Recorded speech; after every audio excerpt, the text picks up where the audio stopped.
Guys, क्या हो कि आपने ये सोचा हो कि चलो नौकरी लग गई है, अब किसी प्रकार की कोई दिक्कत नहीं आएगी, या किसी पैसों से या कुछ भी ले लो। और नौकरी के बाद इंसान यही सोचता है कि अब सब सेटल्ड हो जाएगा और मैं यहाँ पे खुश हूँ, मैं ठीक हूँ। पर वो नौकरी करने से पहले या नौकरी चुनने से पहले वो ये नहीं देखता कि वहाँ का इतिहास क्या था और वो जगह क्या थी। क्योंकि बहुत से लोगों को ये भी पता होता है कि वहाँ की जगह क्या थी, वहाँ का इतिहास क्या था, वो चीज़ें क्या रह चुकी हैं, पर वो एक अपनी अकड़ में होते हैं, एक अपने घमंड में होते हैं कि मैं कि ठीक है, मैं नहीं मानता इन सब चीज़ों को, जो होता होगा वो होता होगा। पर उनको ये नहीं पता कि उनका यही डर, उनका यही घमंड या उनका यही रुतबा किस तरीके से उन लोगों को एक मौत के घाट उतरवा सकता है, या किस तरीके से ये चीज़ें अपनी तरफ खींच सकते हैं, या किस तरीके से उनकी रातें भयानक बना सकता है, जो उन्हें वो चीज़ें छोड़ के भगनी पड़ेंगी। या बिल्कुल मैं वर्ड नहीं कह सकता क्योंकि यूट्यूब पे रिस्ट्रिक्शन आ जाएंगे। तो ये स्टोरी शुरू होने से पहले बस मैं इतना ही कहूँगा कि अगर आप लोगों को हॉरर स्टोरी या हॉरर मिस्टीरियस हॉरर जितनी भी कहानियाँ सुनना अच्छा लगता है, मज़ा आता है हॉरर की स्टोरियाँ सुनने में, तो आप हमारे चैनल कहानियों के चौहान को सब्सक्राइब कर सकते हैं और वीडियो को लाइक और वीडियो को ज़्यादा से ज़्यादा शेयर। नीचे कमेंट में अपनी राय ज़रूर बताना कि वीडियो कैसी लगी। आज की हमारी स्टोरी शुरू होती है पश्चिम बंगाल के बेगुन कादुर ज़िले से। बेगुन कादुर ज़िले का एक बहुत ही फेमस स्टेशन था बेगुन कादुर का। बेगुन कादुर ज़िले की जो कहानी है, या बेगुन कादुर का जो रेलवे स्टेशन है, उसकी स्टोरी शुरू होती है सन 1967 से।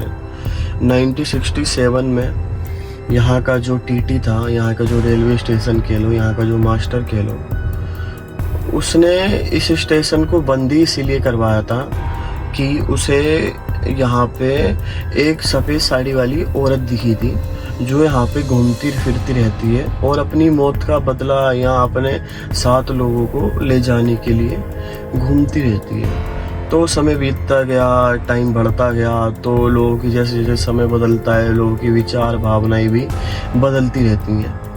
तो कुछ समय बाद ना 2015 के आसपास ये रेलवे स्टेशन चालू कर दिया। अब रेलवे स्टेशन चालू कर दिया तो कोई ना कोई रखने वाला भी चाहिए था, कोई ना कोई नौकरी भाई तो चाहिए। तो वो नौकरी की तलाश होते होते यहाँ पे एक नई भर्ती 2017 में प्रतीक नाम का लड़का यहाँ पे रेलवे स्टेशन की नौकरी पे आया। उसे यहाँ के इतिहास के बारे में मालूम था। वो कहता है चलो कुछ भी हो, मैं तो अपना यहाँ पे कमाने आया हूँ, मेरे को यहाँ कमाना ही है, मेरे को किसी से कुछ लेना देना है नहीं जो मैं यहाँ फालतू की बातें सोचता फिरूँ। तो वो कहता था कि चलो ठीक है, प्रतीक की कर लेंगे, नौकरी कर लेंगे, कोई दिक्कत वाली बात नहीं है। रेलवे स्टेशन पे उसकी नौकरी लग जाती है। कम से कम 1-2 महीने काम हो जाते करते करते, उसे कोई नहीं दिखता, कुछ ऐसी हलचल नहीं होती। पर फाइनली वो रात आती है जब इसके साथ कुछ ना कुछ तो होने वाला था। क्योंकि ये जो नेगेटिविटी है और ये जो आत्माएं ये ज़्यादा दिन तक तो नहीं रुकती हैं और तुम्हें संभलने का मौका भी नहीं देती हैं। जब आती हैं तो बस उसके बाद जैसे ही जब वो अपना प्रतीक रजिस्टर के अंदर अपना काम कर रहा था, सुबह की रजिस्टर, नौकरी, कौन सी गाड़ी कब आई, कब लिखा गया, कौन से प्लेटफॉर्म पे कितनी गाड़ी आई थी, वो अपना काम कर रहा था रजिस्टर में बैठे बैठे। तो उसका काम जैसे ही चालू था तो इतने में ना उससे जो सामने टेलीग्राफी में एक घंटी सी बजती है कि प्लेटफॉर्म नंबर फलाना फलाना 3 नंबर पे ऐसे करके गाड़ी आ रही है। तो वो सबसे पहले तो करके मैसेज देख के वो चौंक जाता है। कहता है यहाँ आज 20 साल हो गए, यहाँ पे कोई गाड़ी नहीं आई। 20 साल में पहली बार मैं यहाँ का एक हॉर्न और यहाँ की एक आवाज़ें सुनाई दे रहा हूँ। यहाँ की जो बातें हैं वो पता करना चाह रहा हूँ कि यहाँ पे गाड़ी 20 साल बाद कैसे आई है, और मैं ये चीज़ें पहली बार ही सुन रहा हूँ। तो ये सब चीज़ें सबसे पहले तो वियर्ड थी। वो जैसे ही अपना खिड़की के बाहर, विंडो के बाहर चेक करता है कि आखिर माजरा है क्या। शाम का वक्त था, अंधेरा चारों तरफ, कुछ नहीं, एक पीली सी लाइट जो भी कोहरे में हल्की पड़ रही थी। जब वो सामने देखता है तो उसे एक कोहरे में एक परछाई सी नजर आती है सफेद साड़ी में। वो जब पैरों की तरफ देखता है तो पैर भी उसके जमीन में नहीं होते, उसके पैर भी धरती पे नहीं लग रहे होते। इतना देखते के साथ ही जो उसकी सिट्टी पिट्टी भूल होते हैं ना कि आखिर ये माजरा क्या है। तो वो ये देखता है कि वो जो औरत है वो मेरी बिल्डिंग की तरफ ही देख रही है और वो आगे बढ़ती हुई आ रही है, धीरे धीरे धीरे आगे बढ़ती हुई आ रही है। इतने में ही ट्रेनों की आवाज़ आ जाती है, हॉर्न, जैसे गाड़ी प्लेटफॉर्म पे आती है। गाड़ी में अंदर हेडलाइट नहीं होती, सबसे पहली बात तो ये, गाड़ी के अंदर ना ही कोई हेडलाइट नज़र आती है और ना ही अंधेरा चारों तरफ, बिना हेडलाइट की गाड़ी। तो जैसे वो सब ये चीज़ें देखता है ना, वो कहता है कि यार बिना हेडलाइट की तो मैंने आज तक कोई गाड़ी देखी नहीं है, ये आखिर है क्या। और उसे ये नहीं पता होता ये जो माजरा है, ये जो गाड़ियाँ हैं, ये काम करवा कौन रहा है। ये उसी औरत का काम था और ये इसी टाइम में और इसी वक्त में ये जो इसी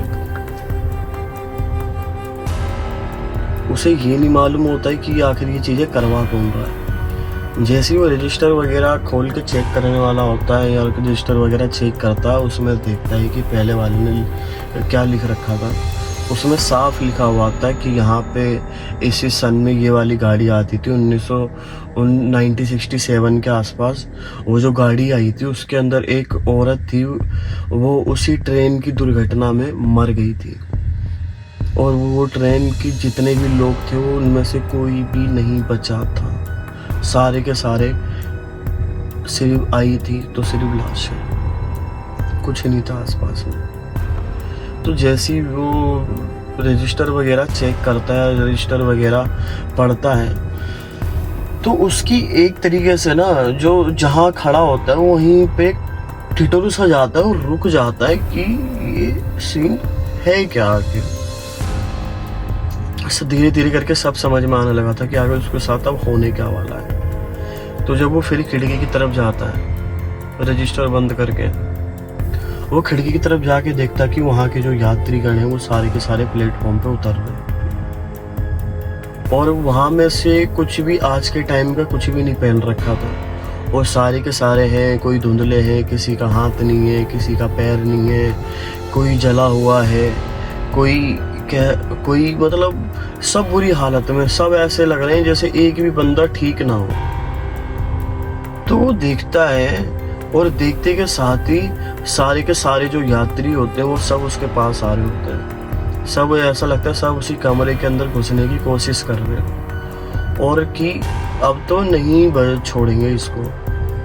पता नहीं क्या सीन था, क्या था, मेरे को ये कभी नेट पे मिला नहीं कि आखिर वो क्यों वहाँ के मास्टर से, वहाँ के टीटी से क्यों दुश्मनी निकालते थे।